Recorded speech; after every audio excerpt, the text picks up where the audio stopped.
Hi, in the last video, I discussed about how do we solve a system of first order linear homogeneous differential equation, right? So on this video, I'm going to talk about if the system of homogeneous equation, first order homogeneous equation is non-linear, then how do we do that? Okay, actually these type of equations are hard to solve in many cases, but some of the simple examples we can definitely do manually. Okay, so the method of finding out the equilibrium point is exactly the same. You will do the derivative terms equals to 0, and for solving manually, maybe it may not be very easy, but I will show you some examples of those that are not very harder to solve. Okay, let me give some introduction. So system of non-linear ODEs. Okay, it is a non-linear system. So here dx over dt equals to function of t, x and y. So dy over dt is also another function g of t, x and y. So that may have the product of x times y, or there may be x squared or y squared, or there may be t explicitly seen in the right hand side. That is completely possible. Okay, let us denote this by a, where f and g are continuous using continuous functions. Okay, using the vector notation, these two equations can be written by a single vector x prime equals to function of t comma x, vector x. What is x prime? X prime is x, and so dx over dt and dy over dt. So these both are denoted by a vector. Okay, x prime is basically x prime and then y prime all together. Okay, and then f, so for f and g I just denoted by f, and then t, x, initial of x and y, I just wrote the vector x. Okay, so the initial condition of a, or of this form, is x at t0 is equals to x0 and y at t0 is equals to y0. I denoted this by b. That is, in the vector form you can write vector x at t0 equals to vector x0. Okay, so in which condition the solution of this system exists and unique? So let us talk about that theorem. I'm not going to present the proof, just the statement of the theorem. Okay, so let each of the function f, g, the partial derivative of f with respect to x, and partial derivative of f with respect to y. Similarly, the partial of g with respect to x and partial of g with respect to y be continuous in region R of txy plane, where t is between alpha and beta, x is between alpha 1 and beta 1. There are some numbers there, right? And this is y. Okay, y is between alpha 2 and beta 2.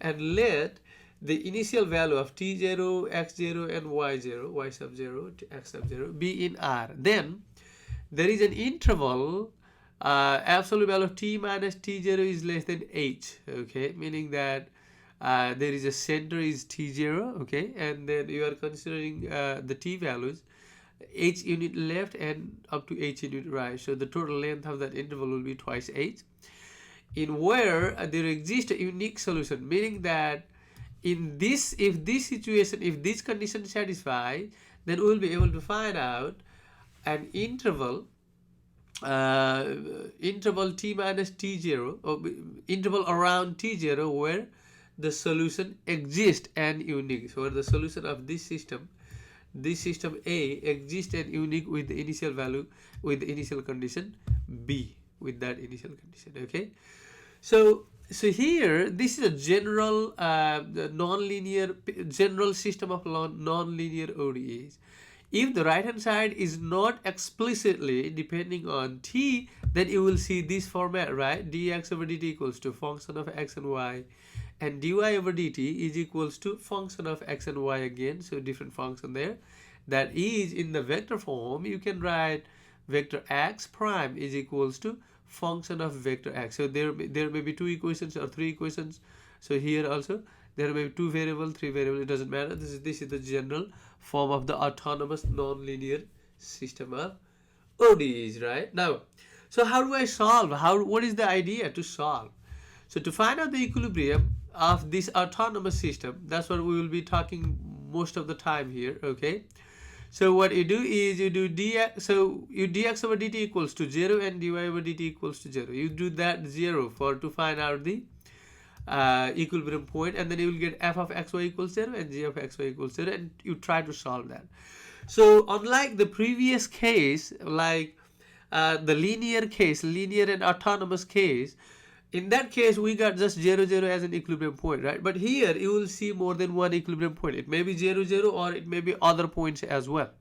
Okay, and then to solve the system A, it is not very easy, as I mentioned earlier. Sometimes finding the ratio of dy over dx may be easier to solve. And then after you find out, like if you divide dy over dt by dx over dt, you will get dy over dx. In that case, you will get gxy over fxy. In that case, sometimes it may be easier to solve, meaning that this format of that problem will change to one of that we will consider. For example, separable of variable or exact equation. Okay, or you can do the substitution method or find out the integrating method. So you can change one of those sometimes, and then your final answer will be hxy equals to c. That will be your final answer. Okay, also of course the direction field is the very basic method to solve any differential equation or any system of differential equation, right? You can see what will be the equilibrium point, whether the equilibrium point will be stable or unstable, a kind of thing you can also see from the direction field. Okay, so the next thing I'm going to do here is I am going to present an example from the book. Okay, question number 10. Okay, example. It is question number 10 from the book. So it has dx over dt equals to negative x plus y and then plus x squared, and dy over dt equals to given as y minus 2xy. Okay, y minus 2xy. Okay, so what you need to do here is find critical points.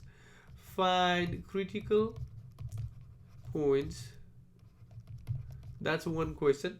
Okay, and also find the solve this equation by doing dy over dx. Okay, and then next is draw direction field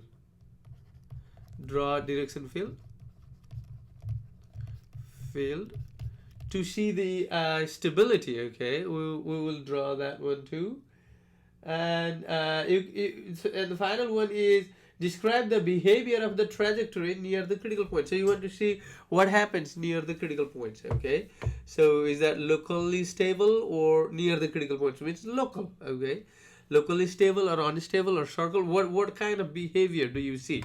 That's what you want to do. Okay, guys. So what I'm going to do is I am going to write the solution. So the first thing I want to do is I want to find the critical points. So to find out the critical points, you said that dx over dt 0, dy over dt 0. So you get negative x plus y plus x squared equals to 0, and then y minus 2xy equals to 0. Okay, so you see that so you can pick any one of those equations and then solve it for something, and then plug in that into the second equation and then solve from the second equation. That's what you can do. Okay, so if you take the second equation here, from here what you can do is you can set take y out, and then you do 1 minus 2x equals to 0. So what do you get? Either y equals to 0 or x equals to 1/2. That's what you get. Okay, from the second equation you get y equals to 0 and x equals to 1/2. Now when you plug in y equals to 0 in the first equation using the first equation, I took the second equation at the beginning, right, which was easier to solve because I saw that y is common on both, so you can do that way. And then you plug in that y equals to 0 and y equals to 0. What do you get? You get negative x plus x squared equals to 0, right? Take x out. What do you get? You get x minus 1 equals to 0. So in this case, what do you get? When y equals to 0, you get x equals to 0 and 1, right? If you solve this, you'll get x equals 0 and x equals to 1. So what are the critical points? Critical point is 0, 0, x is 0, y is 0, and the another is 1, 0. That's what you got, right? Next next what I want to do is I want to take x equals to 1/2. Take x equals to 1/2 in first equation, right? Because we got that value from the second equation. What do you get? You get negative x plus 1/2 plus, sorry, x equals to 1/2. So you will be finding out the value of y, right? So negative 1/2 plus y plus 1/4 equals to 0, right? So what is negative 1/2 plus 1/4? You will get y minus 1/4, right? Equals to 0. So you get y equals to 1/4. So what is the critical point? X is 1/2 and then y is 1/4.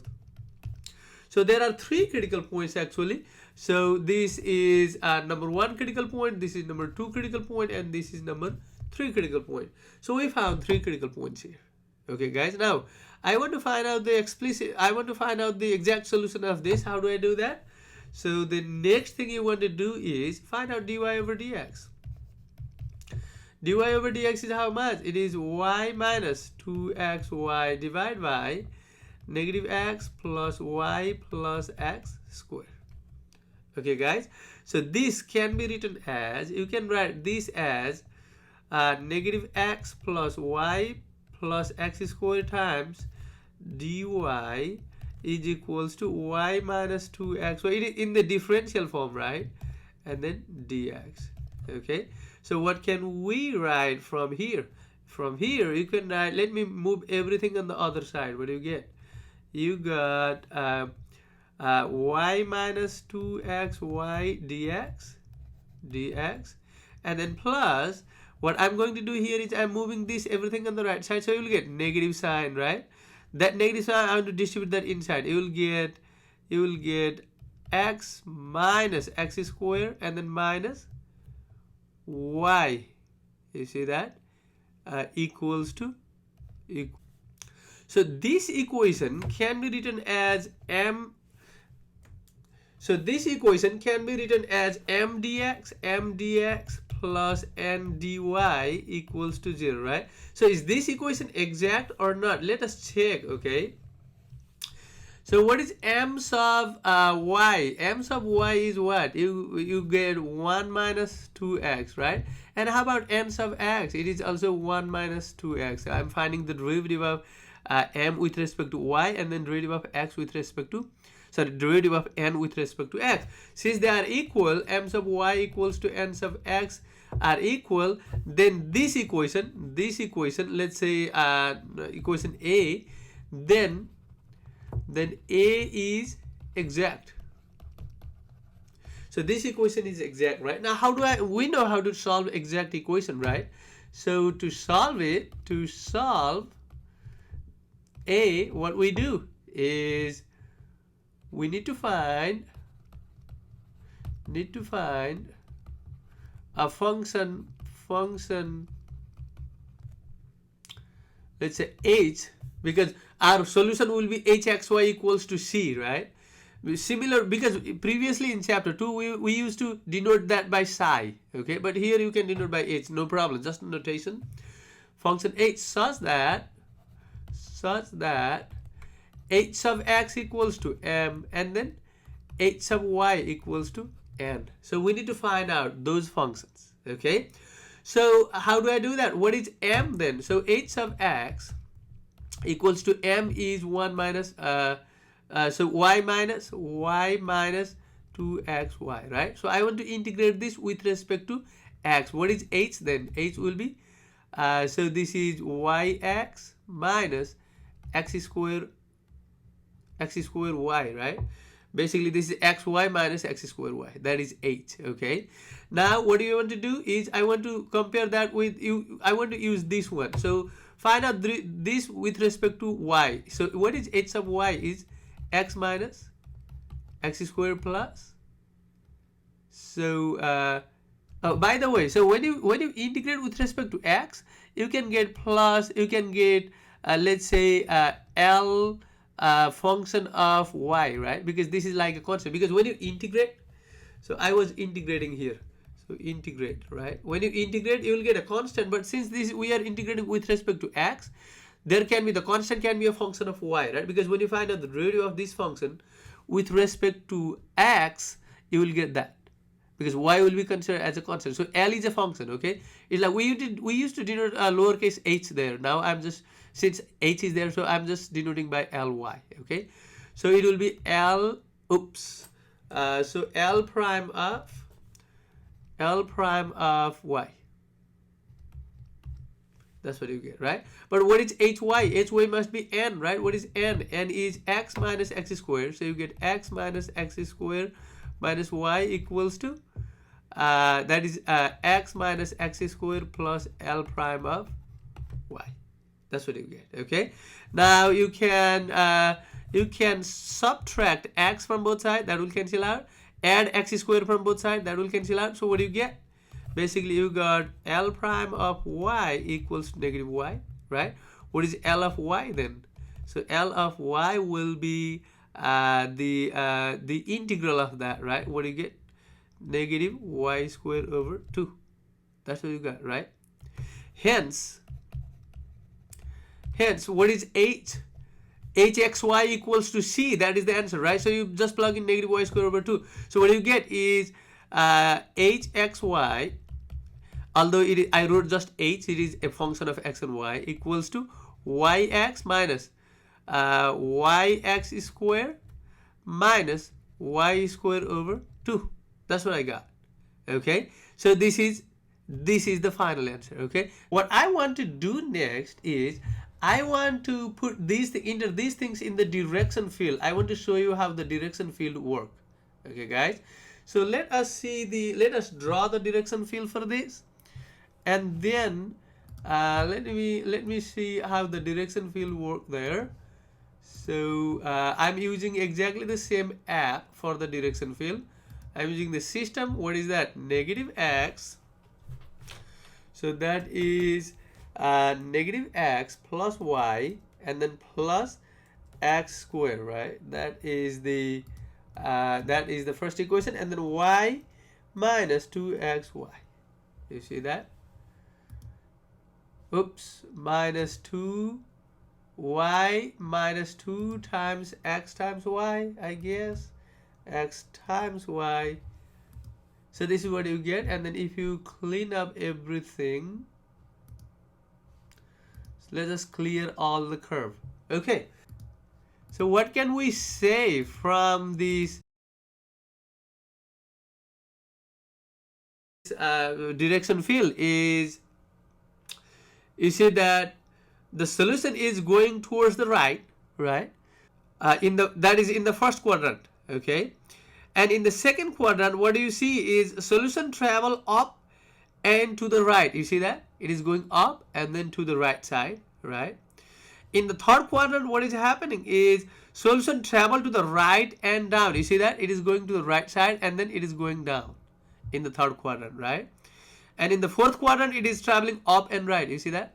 It's traveling up and right when t tends to infinity. And from on the left side, it is going to the there, okay? So what we have learned so far is how to find the equilibrium points, and then how do we draw the direction field, and then see the behavior of the solutions in each of the quadrants, okay? In each of these quadrants, okay guys? So this is how we solve a system of nonlinear autonomous homogeneous, okay, ODEs. All right guys, thank you.